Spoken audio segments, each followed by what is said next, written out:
I know I've done a van tour before of my van, but that was way back in the summer. Since then, a lot has changed, so I thought I'd give you an updated van tour of my off-grid, go anywhere, sleep anywhere, it was kind of stealthy, camper van. Now, before I take you inside the van, let's start on the outside, before it starts to rain. So let's start with the most prominent feature of my van, and that's these massive BF Goodrich KO2 tyres. They are 245 75 16s. A lot of people have asked that question, what size are they? Why did I choose that size? These are the biggest tyres you can get on a standard Mercedes Sprinter without raising it up. And I've got to say, they do only just fit, and no, they don't rub on full lock. Some people have said that I'll get problems with them rubbing, but they don't, funny enough. Maybe I just got lucky, who knows. But anyway, there you go, they work, they do the job.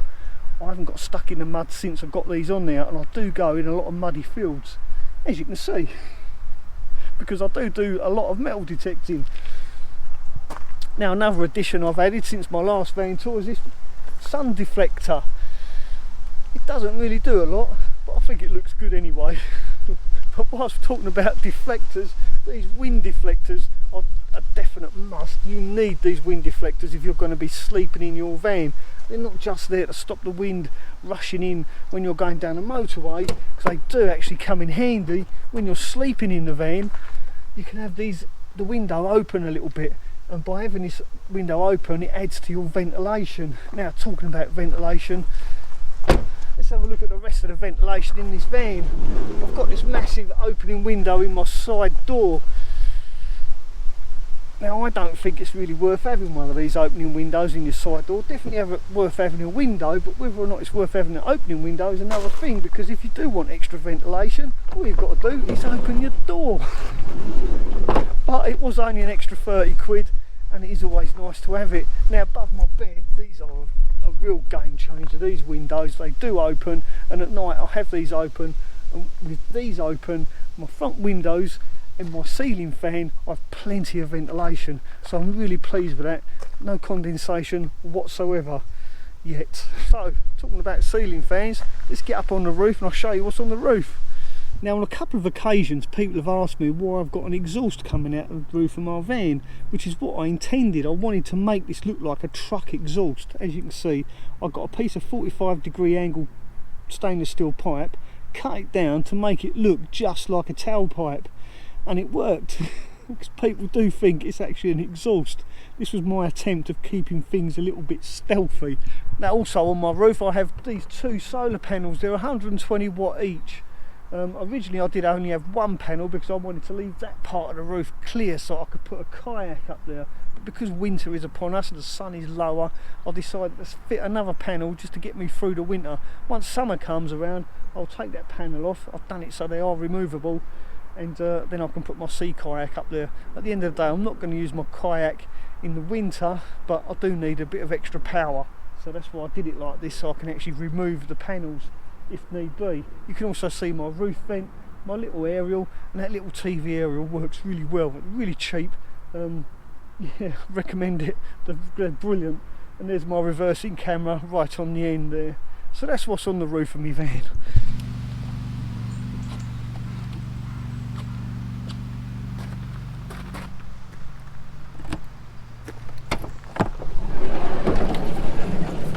So let's start the interior tour by talking about the layout inside my van. Now, I've got a traditional layout. It's very traditional, very simple, but most of all very practical and very usable as well. I've got my bed at the back, which is a 6-foot bed. It's actually 6 foot across, and I achieved this by cutting the ribs out of the van using minimal insulation, allowing me to lay crossways, and with those windows each side as well. With those open and my ceiling fan above the bed in the summer months, it is really cool. Well, as cool as it can be. I do get a really nice airflow across the top of the bed, and it is super comfortable. And to add to the comfortable, luxurious bed, I've got an 8-inch deep memory foam mattress. And you may think that's a bit of an overkill, but I do believe if you have a good night's sleep, the following day you can pretty much deal with any situation that's thrown at you. If you have a really bad night's sleep and any situation arises during the day then it's more difficult to deal with that situation. If you're tired, if you're feeling grotty, you've had a bad night's sleep, you know what I'm saying. It's hard to deal with that kind of situation. So one of the most important things in any camper van build is the bed. Make sure you get your bed right, because as long as that bed's right, the following day you know you can get over any hurdles that are thrown at you. So that's my bed. Now, some people have commented in the past that my cupboards are really small compared to other vans, and other vans have their cupboards coming right in, but that means they've got a small little galley, and I know I'd hit my head if they were too big, and I like them small. There's plenty of room. I've got plenty of storage under my seat. I've got plenty of storage under my bed. So these cupboards really are just there for the convenience of storing stuff like my tea, my coffee, my condiments. And also in this cupboard door I have my mirror for doing my, well, for making myself look pretty. After all, this is the money maker. But the main point is I like them nice and small because it gives me this sense of space. I have all this room to move around. It just opens it all up. I don't want to be confined, and like my gangway is a lot wider than a lot of vans as well. My worktop and my sink is a lot slimmer than most, as you can see, but that's why I fitted this lift up leaf, so that it gives me that extra bit of work surface for when I'm preparing my evening meal. You'll notice it is quite narrow compared to some other vans. They have them quite wide. Now, out of shot is my wood burner, so I will start by showing you my wood burner. I'm quite proud of that. So here is my pride and joy. It's my Cubic Mini wood stove, and this is a Cubic Mini cub. They do two sizes. They do a cub and they do a grizzly. This is the smaller one, and it is absolutely perfect, and it's probably the one most single expensive item in my camper van. It did come from Canada. I did have to pay shipping and import duty, which really did hike the price up. But there you go. Really proud of this. And these lovely tiles, these are actually floor tiles. They're not singular, they're one big tile. And I think I'm just so proud of this. I absolutely love it. Definitely a nice feature of my van. When it's lit at night, it really does make this van feel like a tiny home on wheels. It's just got that real nice homely feel to it. You actually forget you're in a van, and it's more like being in a nice little cabin somewhere. Now, underneath my wood burner, strangely enough, is my fridge or cool box. So below my wood burner is my cool box, and when I built this cabinet I designed it to fit a Dometic CX50 fridge under here, a compressor fridge, which would have been really nice, but because I blew my budget by getting this wood stove, I kind of had to make do with a cool box. So if you want to help me out, do give this video a thumbs up. I really appreciate your encouragement and your support. So let's take a look at this my cool box, which I've got to say is working rather well. It's coping, it is coping, but a compressor fridge would be a lot better, so do give this video a thumbs up. So the cool box I brought, second hand by the way, is this one here. It's a Waco. You can see I've got it on 4, and inside I've only got milk, I must admit, but this is a real pain having to pull it out all the time. Yeah, the one thing I would change in this van is my fridge. Yeah, just milk, eggs, bread and butter. That's all I've got in there anyway. I don't really trust this enough to put meat in it. Not that I eat a lot of meat. But there you go, that's my cool box underneath my wood burner. But like I say, this is actually designed for a Dometic compressor fridge. So do give this video a thumbs up. Help me out. So this is my seating area and dining area. Allow me to demonstrate.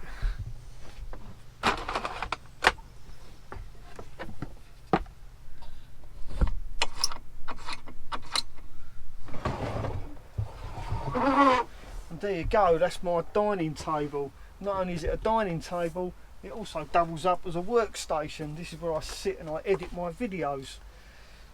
It's quite comfortable. I do all my editing sat here.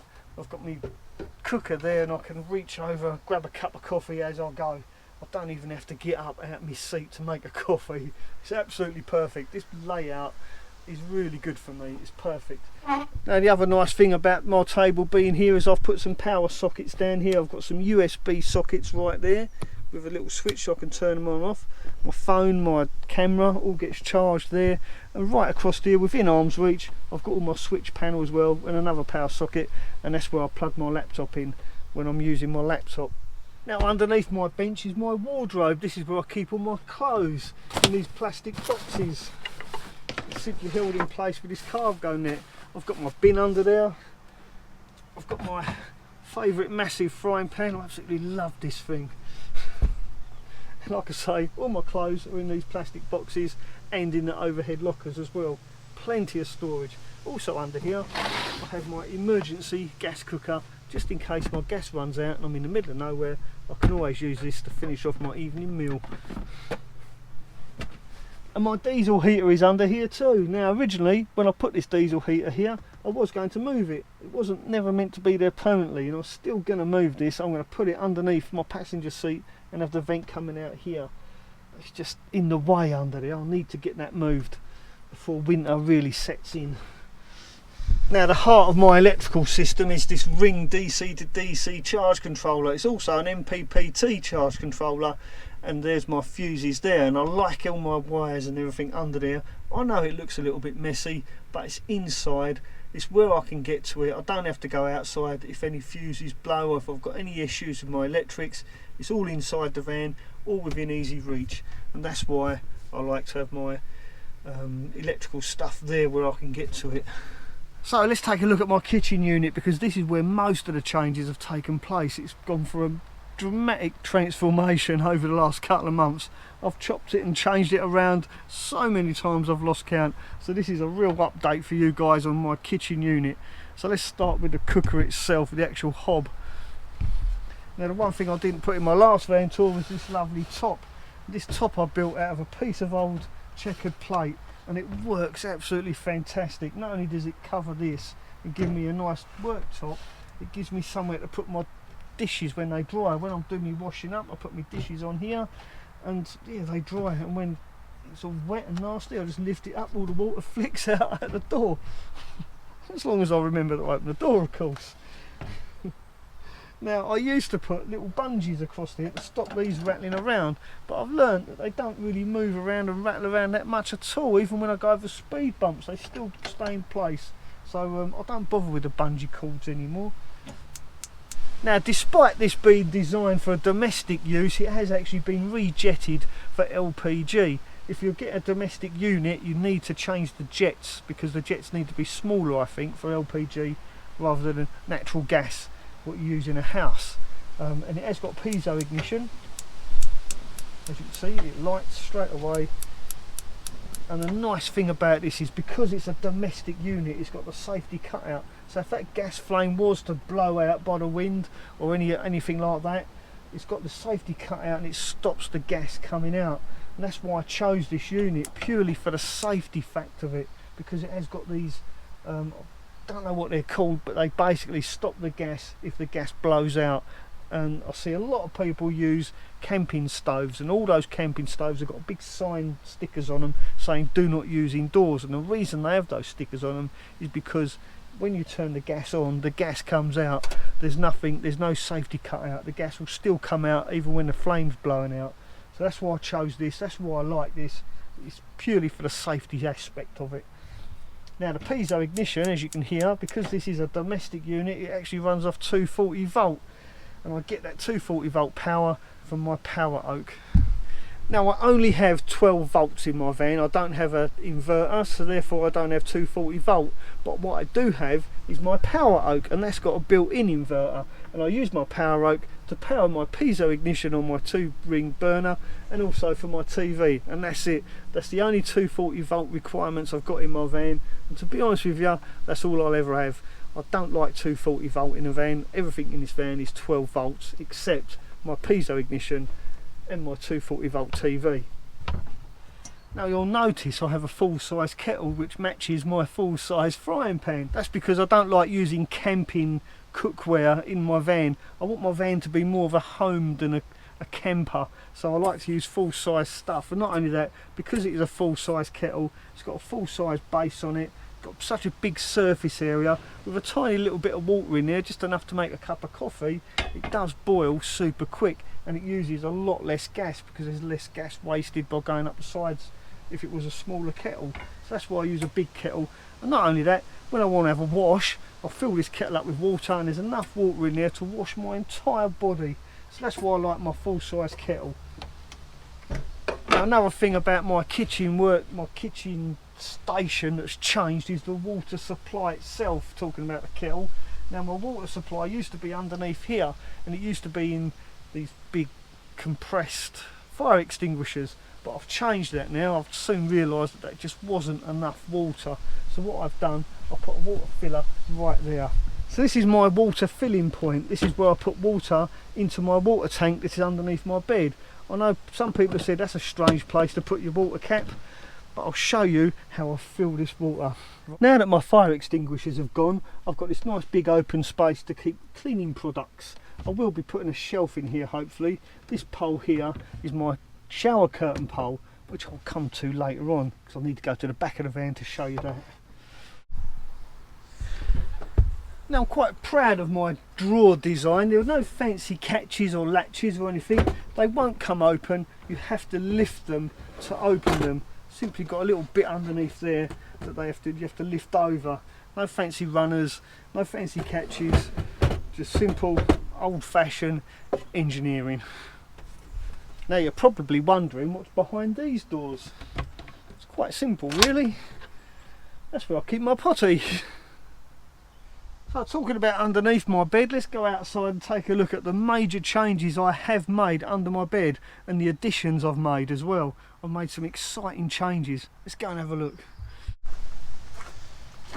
So welcome to my garage area. As you can see, it's quite spacious and I've got plenty of stuff under here. If I move my collapsible ladder out of the way, you'll be able to see my water tank. My water tank is actually up on its side.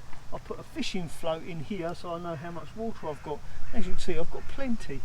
This is my gas locker. My refillable gas bottle is in there, and to refill my gas bottle I'll show you exactly where. This is my filling point for my refillable gas bottle. Now I've not made a video about fitting my refillable gas bottle because I don't want to be responsible for somebody blowing themselves up. In other words, what I'm trying to say is if you're unsure about fitting LPG in your van, then please do get professional advice or even get a professional to fit it for you. It's okay messing about with water pipes and electrics. The worst case scenario, you're going to blow a fuse or you're going to flood your van. With this stuff, if things go wrong, it can be dramatic. I mean, you could destroy your van or worse, even lose your life. So please do get professional advice or get a professional to fit your LPG for you if you're unsure. That's all I'm going to say about that. So not only is my gas used for cooking, it's also used for showering. This is my shower heater. This is my outdoor shower, and that pole I showed you just earlier comes up under here. This pole goes right across my doors like this. I then hang my shower curtain across this pole and I take a shower. Also under my bed is my diesel heater fuel tank. I've got a separate tank for my diesel fuel because I use red diesel. I don't like to burn road diesel, especially with all the tax they put on top of it. Using red diesel, I save myself a little bit of money. Now back inside the van, you'll notice I've got a walk-through, and I've built this walk-through by simply cutting the back off of my passenger seat. I've still got the base of the double seat. I simply cut the back of the seat off, allowing me access into my driving area. So let's go into the driving area because there's a few things I want to show you up front. So here we are in the cab of my van. As you can see, this is the original double seat, and like I said earlier, I've cut the back off, allowing me access into the living space, and it works really well. And I do like this idea because I've still got this double seat. I've got all the storage underneath this seat. All my dirty laundry, anything nasty, all goes underneath that seat, and it works absolutely perfect. I just simply lift this seat up. I'm not going to show you because nobody wants to see my dirty undie crackers. I'm sure, but yeah, all my dirty laundry, any rubbish, anything like that, all goes underneath that passenger seat. Now the reason I chose this van is because it's got aircon and it's an automatic, and I'll show you what I mean. There we go. We've got air conditioning and it's an automatic as well. So that's why I chose this particular van. I did actually want a long wheelbase and something a little bit newer, but because this van come along at auction and it had aircon, and getting a Mercedes Sprinter with air conditioning in the UK is pretty hard. It's nigh on impossible. So yeah, I grabbed at the chance of buying this van, and despite having all the problems I've had with it, I do absolutely love this van. I don't think I'll ever part with it. Well, maybe one day when I want something a little bit bigger. Now, if you're a regular viewer to my channel, you'll know that I like to build camper vans. It's what I do after all. And every camper van I build, I always do a van tour. So for your viewing pleasure, I've created a van tour playlist, and I'll put a link to that playlist right there. And I'll also put a link to the original van tour of this van up there, so you can see the difference that have occurred over the last couple of months on this van. Thanks for watching. Ta-ra for now. And the sizes. Oh, below my wood burner is my cool box. 2.